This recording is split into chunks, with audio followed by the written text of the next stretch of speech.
So I'm Nancy Neudauer. I'm a mathematics professor, and a couple years ago I had a sabbatical, my first sabbatical, where I had the opportunity to spend a year doing some work in my research area, and at the same time visiting many universities and getting to see what was currently going on in my field, what other people are working on, participate actively in some seminars, and also to look for some good capstone students for our own capstone projects for our own students to bring back here.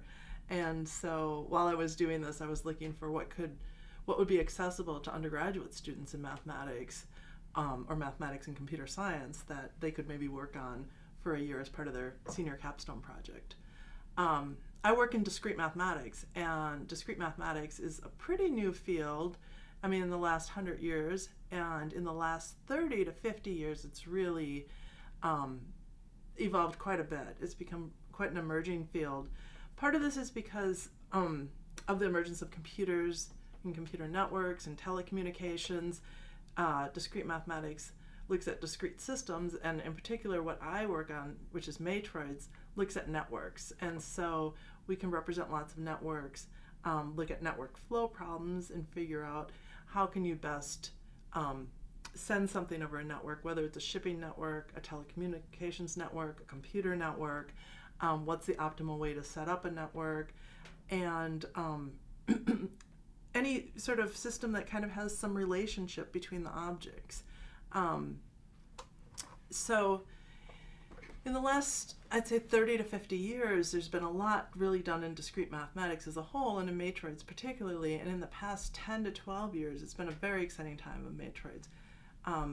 Matroids were introduced in the 30s, and interest in any subject in mathematics waxes and wanes, and I think now that matroids are finally kind of coming into their own and coming out of their adolescence and becoming a mature subject. So that's been really exciting. And it was great to go spend a year finding out what other people are doing, starting new projects with several people, finishing some existing projects. And in my talk, you'll see some of the places I went and some of the things I did, some of the types of projects I worked on. If you don't know what a matroid is, I started talking about it from the ground up, and so there's a full introduction. Mathematics has changed, I would say, also in general in the past 10 years. And one of the big changes is the involvement of undergraduate students in capstones and research projects. 20 years ago, undergraduate students really were not doing much research in mathematics. Maybe one exceptional student from time to time would do this, whereas now students have become much more involved. So the average age when you go to a conference has probably dropped 30 years, simply because a huge number of undergraduate students and graduate students are presenting posters, giving talks, and participating in mathematics in an active way, and have really become part of the mathematical community. Our department here at Pacific has grown as well. Depending on when someone was here, we've added a computer scientist, or if you were here quite some time ago, we've added 2 computer scientists, and we've added a few mathematicians as well. And so we've had a lot of growth and changes to the department, and that's been really exciting.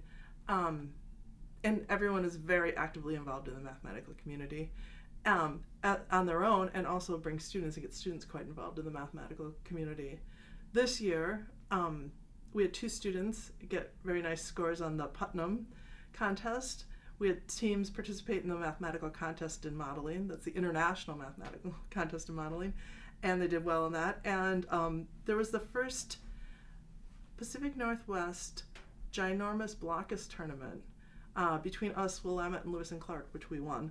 So we're celebrating a lot of successes, in addition to just having completed senior capstone day, where 9 of our students presented work in their capstones.